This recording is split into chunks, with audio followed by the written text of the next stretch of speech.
Hello, and welcome to this week's episode of the Energy Central Power Perspectives podcast. This is the show that brings leading minds to discuss the latest challenges and trends transforming and modernizing the energy systems and the utility industry of the future. And a quick thank you to West Monroe, our sponsor for today's show. Now, let's talk energy.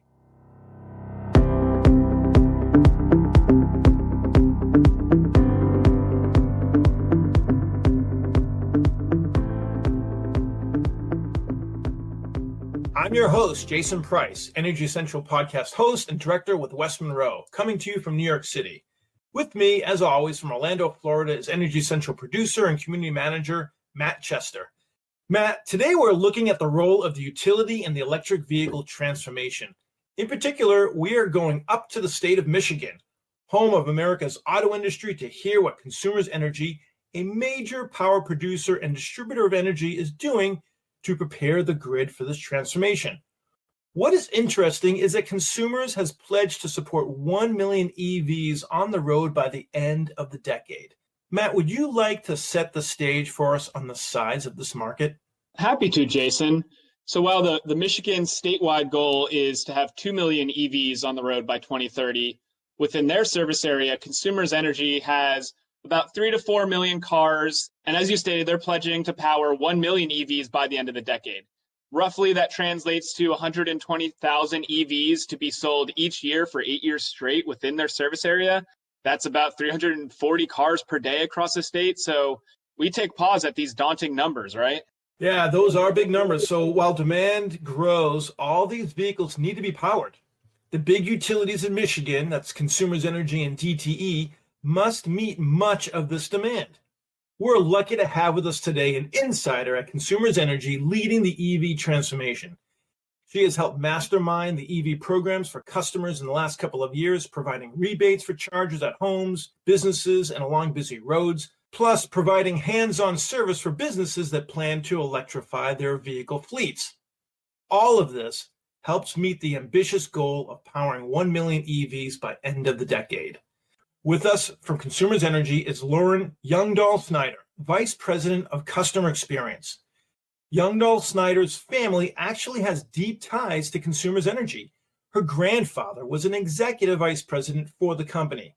And given her inherent historical perspective, she knows EVs are a perfect example of Consumer Energy's shift from a service provider to a trusted partner as customers make energy decisions to manage their cost and protect the planet. We're eager to dig into what Consumers Energy is doing to prepare for the shift, including what other utilities across the country can learn from these efforts. So let's bring her in. Lauren Youngdahl Snyder, welcome to today's episode of Energy Central Power Perspectives podcast. Hi, Jason. I'm so glad to be here with you today. As are we. Lauren, tell us more about your role at Consumers Energy and how has the customer changed over time? So my role at Consumers Energy is the Vice President of Customer Experience. So I have responsibility for all of our customer programs. So think energy efficiency, renewable energy, electric vehicles, which is the topic for today, and also including building new capabilities so that we can go to market with these customer programs, including marketing, experience design, sales. Yes, we are building a sales capability, and economic development. So my team is really hyper-focused on how we can engage with customers so that we can ultimately achieve our clean energy aspirations. We have put bold ambitions out there, not only with EVs, but within our whole clean energy programs. We intend to be coal-free net zero by 2025. And about 22% of that plan calls for customers to participate in our programs. And so my team is on a mission to ensure that we get customers enrolled and excited about being on this clean energy transformation. As the customer continues to evolve, we now have the electric vehicle. How do you envision the overall customer experience evolving given EVs, and what are you doing to prepare for this? So EVs is a perfect opportunity for us to help the customer really connect to this whole clean energy transformation that we're embarking on. So imagine this, you purchase your electric vehicle and the next phone call that you make is to Consumers Energy. and we help you get everything set up. It's a seamless one-stop shop type of service where we help you select the right charger. We help you get that charger installed. We rebate that charger for you so that it's essentially not even that much cost for you. You don't have to hit your pocketbook. We get you on the right rate. And then we help connect you to other program offerings that can help really step you into creating a smart home. So I envision Consumers Energy really helping be an accelerant to you wanting to purchase an electric vehicle and helping ensure that when you do purchase that electric vehicle, it's a really seamless experience. Sounds like it's nicely evolving. So Consumers Energy has created a couple of programs to help speed up the EV adoption. Can you share for us some of these that are already in the market for your customers? And what impact do you think you're having when it comes to electric vehicles across the state? You bet. Electric vehicles is not new territory for us. We have been working on program offerings and have had program offerings for the last at least 3 years. And so I want to talk to you about two existing programs that we have. One is called Power My Drive and the other is called Power My Fleet. Power My Drive is our first program. It launched in 2018 and provides rebates for home charging and public chargers.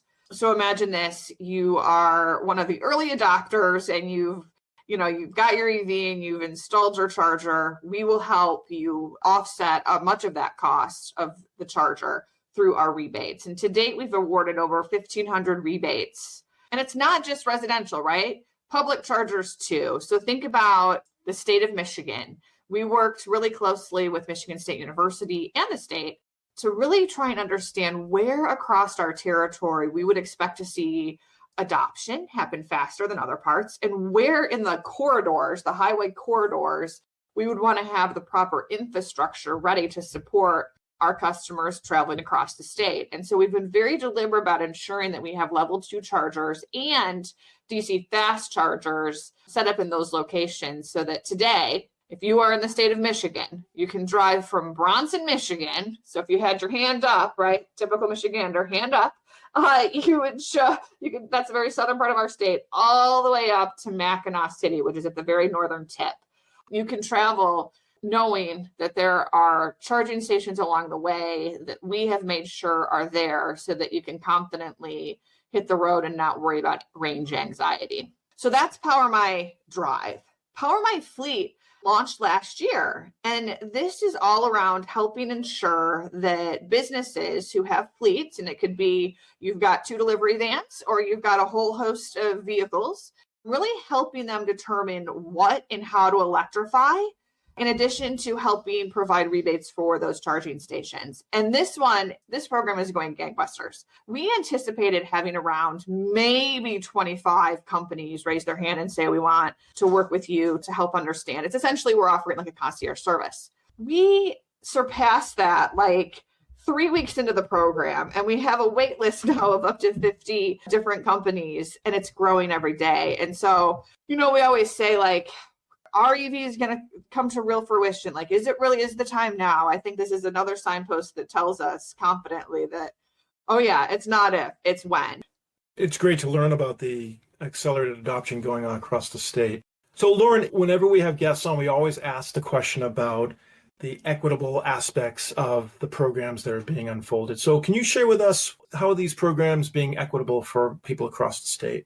You bet. This is very top of mind for us. And this is always a key lens that we look through when we're developing our program offerings, whether it's in EVs or any offering that we have to our customers. So I would say the biggest equity role with EVs is encouraging people to charge when there's extra energy on the grid.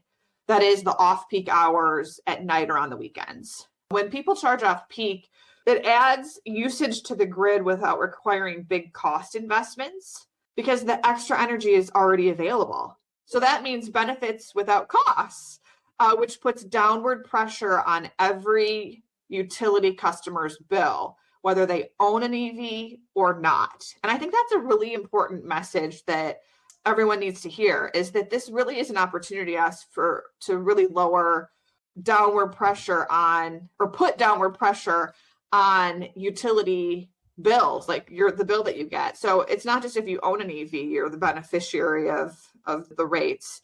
It collectively helps all of our customers. More directly, we are working to ensure that our public chargers are spread out geographically across our territory.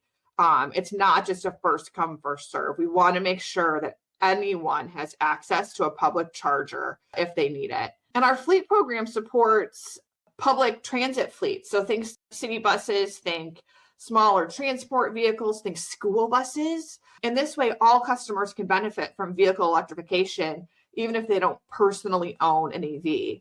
And, really looking ahead, we're eager to do more to promote equity. For example, we're looking into how we can do this, but that would provide overnight charging at charging centers in public areas for people who aren't able to charge at home. So it's definitely top of mind for us. I think we've made some good strides to date, but there's a lot more work to do. And we're excited to kind of, crack that nut so everyone can see the value and feels a part of this transition into electric vehicles.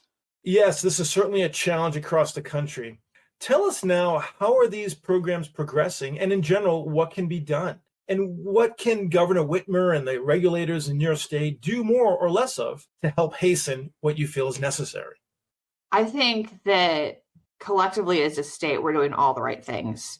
I think the fact that we have a new goal for the state is a great signal to our residents and to the nation that we are taking this adoption of EVs and ensuring acceleration of EVs very seriously. And I think the regulators too, the fact that this is not new territory, right? Like we have had program offerings and we're looking to evolve those, and our commission has been very supportive of that. So I think we're doing all the right things. And what I really appreciate is this desire to be bold in this space. We are the auto capital of the world after all, right? Like let's prove it. And, when we came to our senior leadership team last year and made the case for why we thought 1 million vehicles was the right ambition, it was hands down, like, go forth and figure it out. And I think it would have been easy for us to come and say, we think that by 2030, based on all the data, we could see 300,000 cars on the road, right? Like that's very palatable. Like, okay, yeah, sure, get it. But with all the signposts that have been coming through, with all of the automakers having big ambitions, and with policy changes coming, and with even battery technology, if you think about it, the new Tesla battery pack takes 7 minutes to charge. That is way less time it takes me to go fill up my gas tank, right? And so and it's only going to get faster, right? So I think that all of these signposts and all the headlines that hit, even just last year, were pretty telling to say that we're going to see adoption come faster than we could have ever imagined. And I think for our company to be bold and say, we'll do all that we can to accelerate the adoption of 1 million in our service territory really is a great forcing function for us to think about where in the value chain of EVs can consumers' energy, your utility, play.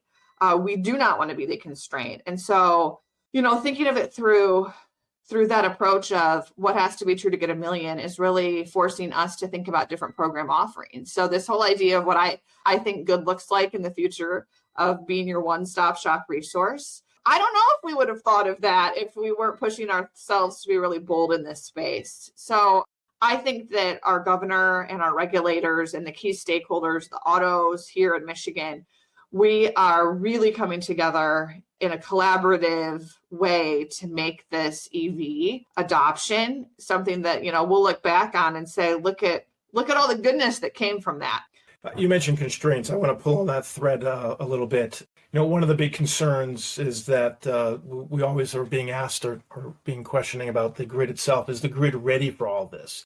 This is a question that really applies, especially to fleet owners in terms of, making that commitment and that investment. So how do you address this incredibly important question that fleet customers have? Yeah, this is a question that comes up often. And I think, if all 1 million vehicles showed up on the grid today, yes, we would have a problem. But that's not reality, and that wouldn't happen. And so we know that this will be a phased approach. And by learning and updating our models in real time, which is what we do as a business, we will be able to identify any potential hotspots and require upgrades so that we can be proactive and not be the bottleneck in this transition. That's another key thing. We will not be the constraint. And that's just exactly what the grid was built to do: forecast and respond to energy demand appropriately. And we did it, I like to always think back, air conditioning build out in the 60s and 70s. We did it then, and we're ready to do it again with EVs. We're experts in this space of ensuring that we've got proper infrastructure ready to support our customers. That's interesting, the parallel to air conditioners. So, I imagine the answer is no, you didn't have a demand charge or a time of use rate for air conditioners, but are you deploying some kind of a model for electric vehicles? We are. One of the things great about electric vehicles is that we offer incentives for the rate that you're on to charge appropriately, or to help charge at times that come to help us from a load perspective. So we have two options in place. One is our nighttime savers rate. This has 3 time periods. So think on peak, off peak, and super off peak, which is the middle of the night. And that's when we have the cheapest energy. And for people on this rate, it's a way to motivate them to charge when the grid is least used, which is a win. We also have launched our Bring Your Own Charger program last year, which is a part of the Power of My Drive program that I spoke about earlier. And for that program, you can enroll in whatever charger you want. And for every month you charge off peak, we'll put a credit on your bill to the tune of $10 each month. And then the other thing to note is that cars and sometimes chargers make this really easy to do. You can set it up so that your car doesn't start to charge until a certain time, or even for more sophisticated schedules. That's what I have. I drive an electric vehicle, and that's exactly what I do. It's my car knows when to charge to take advantage of the super off-peak rate. So that's how we're thinking about this. I want to go back to your role. You are basically the face of the company to the customer. And in that sense, how has your role changed in interacting with customers? And do you see this changing your relationship even further and the perception of the customer to its utility? And do you think that they'll have a deeper connection to consumers' energy with this type of relationship changing? Could you talk about that a little bit? Yeah, of course. And to answer the last question there, yes, I do. I do believe this will deepen the relationship that we have with customers and really showcase the value that the utility brings. So I've been with Consumers Energy my entire career, which will be 18 years here coming up this summer, which is just crazy. It's flown by. And I can remember the early days in my career where we called customers ratepayers. They were ratepayers. And not top of mind, not key in how we thought or made decisions. They were ratepayers. So I've watched this kind of change in the way that Consumers Energy thinks about customers. And through my whole career, I've had several different roles, which has given me great perspective of the company and how we do what we do. But the common theme has always been customer. And I will say the minute that we decided to embark on this clean energy transformation, we made a decision to really focus in on customers. Customers have become an imperative key stakeholder in making sure that we can deliver on those large aspirations of closing out all of our coal fleet, right? And the reason why is if customers aren't participating in programs and aren't a part of this journey, we can't be successful in those aspirations. And we know customers want a cleaner, more sustainable energy future. So it's a collective best interest. And so I would say this today, think about it. Do you think about your utility? Probably not. I don't. As a customer myself, I do not really think about my utility. And when I do think about my utility, it's because there's an issue, right? The power is out. The bill is wrong. The crews were in my front yard and they messed up my yard, right? Like it's a very defect-driven experience. And so what Consumers Energy and my team and I are trying to do is change that narrative of think of us. Number one, start thinking of us. And when you do think of us, you have had tremendously great experiences, right? Like we have delighted you. Yes, like we use the word delight, enjoy, like through these key touch points with the company, outage, billing, move in, move out, field experiences, so that you really have a strong degree of trust and are willing to participate in programs that are inside your home, right? To date, Consumers Energy and all utilities are to the pole or to the meter, right? And so now we're asking to come into the home so that we can offer you energy efficient solutions. Yes, we want you to use less of our product. That's how we're going to ultimately attain these aspirations of a clean energy net zero, right? Allow us to put a smart thermostat inside your home, to send signals during those peak summer days when everyone's firing up their air conditioning units and we need to dial them down to ensure that we have, we're levelizing load. And to this point, allow us to come into your garage or into your workplace to help ensure that you've got what you need, the proper infrastructure in place and the proper rates so that you can feel really confident driving that electric vehicle. And so I have watched our company go from thinking of customers as ratepayers to really thinking about it through the triple bottom line, people, planet, and prosperity, and knowing that we have to really serve customers well in their core experiences so that they will engage with us in more of a partnership, participating in programs way, so that collectively we can have a more sustainable energy future. Thank you, Lauren. So let's look to the future. What's around the corner? What are you doing or what are you thinking about consumers' energy for your customers, whether it's the EV driver or your customers in general? Oh, geez, where do I begin? All right, so for EVs in particular, I would say we want to be that partner in the home, right? We want to help support workplace and campus charging. We want to be able to partner with OEMs and really help accelerate getting more EVs in homes and at workplaces. How can we partner together at the point of sale, right? What about school buses? That's a big play too, especially think about equity and other public transport. And so I want to have a plan for that.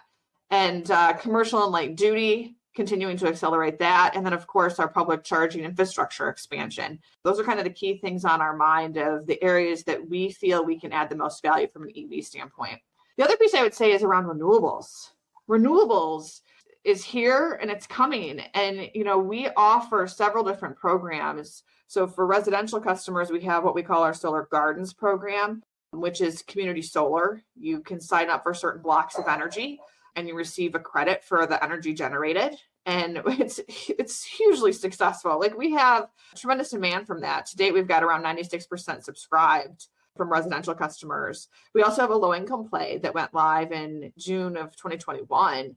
And it really was designed as a means for income qualified customers within our territory to participate in community solar at no cost to them. And that's where we work with nonprofit agencies to help offset those costs.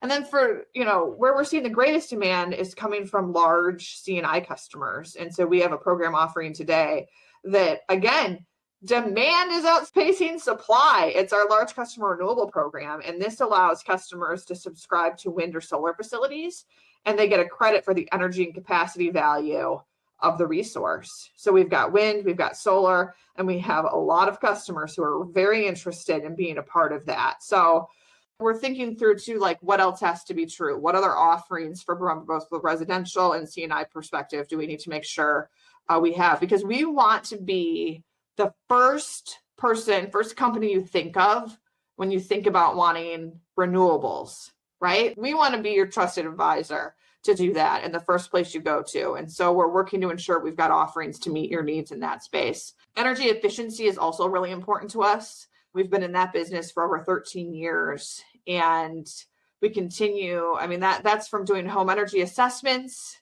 to receiving home energy reports that tell you, how you're doing and different ways to save. That's LED light bulbs. And we're really starting to lean more into gas energy efficiency too, given our ambitions on the gas side of our business. How do we, again, ensure that we're offering programs such as furnace programs, window sealing, boiler cleanup, smart thermostats, et cetera, to ensure that customers are using less energy, because that's the biggest way to make a difference when we talk about this clean energy transformation is to use less energy. And then the next piece is to step into this kind of smart thermostat offering that we have that's also been a great success as well, where we've partnered with many of the smart thermostat manufacturers and are able to dial down your thermostat during peak events, peak hot summer days. You're incented to do it. You don't notice a difference now that we're all working from home. And I participate in as many programs as I possibly can. to make sure I'm living the customer experience. And you do not notice a difference in the temperature of your home. And so things like that, things that are very easy for customers to step into, because, we hear from them that they want to be a part of this transition. So how do we make sure that it's easy for them to step into these programs and be a part of this clean energy transformation? That sounds exciting, and I can hear the passion in what you're describing. And certainly Consumers Energy is very much a mission-driven company. We did have your CEO, Garrett Rochow, and he shared with us the mission-driven mantra of Consumers Energy. So it's definitely coming out even in what you're describing to us. Lauren, now is the time where we get to throw you a handful of questions. We call this the lightning round. It's an opportunity for our audience to get a peek into who you are. And I think they got a good taste of that just in hearing the work you're doing. So I'm going to ask you a series of questions, and each one calls for either one word or phrase. Are you ready? Okay, I'm ready. All right. What's your go-to snack food? Oh my God, I love those Dots pretzels. Do you know what I'm talking about? Dots pretzels? Oh, I could eat those for days. Particularly the honey mustard one. Ooh, I've not tried that. Okay. Dream vacation spot. My family and I love to ski, and our favorite place is Colorado. Any place in Colorado to ski, that's my dream vacation spot. Go blue or go green? Go green all day. I've got 3 degrees from Michigan State. And I played on the golf team, so I have an extra special affinity to the university. There you go. Who were your role models growing up? Well, I love that you mentioned it earlier. My grandfather, a big role model in my life. I never in a million years thought that I would end up working at the same company that he did. I mean, our paths clearly did not cross. He was retired well before I joined the company. And I remember him giving me advice of, it's a good company. It's a really good company. And I think I just admired his commitment to his family and to his community and to his company. And we would always leave the conversations that we had of him saying, now you take care of our company. So my grandfather. And what are you most optimistic about? I am most optimistic about where Consumers Energy is headed and the utility industry, quite frankly. I mean, we are really at a pivot point authoring this next stage of what the energy industry looks like. I mean, who would have thought we would be talking about retiring coal fleets and moving to all sustainable resources? I can promise you in the conversations with my grandfather, it was not in their purview, right? And we're doing it for all the right reasons. I mean, this play of people, planet, prosperity, and really creating a clean future for generations to come is really exciting. And then personally, in 2 weeks from today, I will be having my 4th child, a baby boy. I'm just so excited about that. Like, just can't wait to meet this little guy and become a family of 6. Wow, congratulations. I'm impressed by the energy that you have. All right, so nice job with the lightning round. We want to give you the final word. So what key lessons can you hope to instill on the utility audience listening today? What would you like them to take away from this conversation? There is incredible energy and empowerment found in being bold. And when you put your stake out there for something that seems just kind of, you got to be kidding, 1 million vehicles in the service territory and before the end of the decade, how in the world are we going to get there? Just the forcing function that creates for you and your team to think of new and different ways to achieve a breakthrough outcome. It's going to push you into areas that I promise you wouldn't have pushed yourself into in the absence of that. And I also think it's important that the utility audience knows just how important this clean energy transformation is for Consumers Energy. It's our top priority, and we're on a mission to lead the charge there. So terrific, Lauren. Really appreciate your thoughts and sharing it with us today. No doubt this is an area that Energy Central and the podcast audience will continue to focus on. So hopefully we can keep you engaging on this, and certainly we'd love to have you back sometime in the future. But for now, thanks so much for your insight, and we look forward to you and our community members keeping these conversations going at energycentral.com. Thank you so much. It was great to be with you today. For sure. You can always reach Lauren through the Energy Central platform, where she welcomes your questions and comments. We also want to give a shout out of thanks to the podcast sponsor that made today's episode possible. Thanks to West Monroe.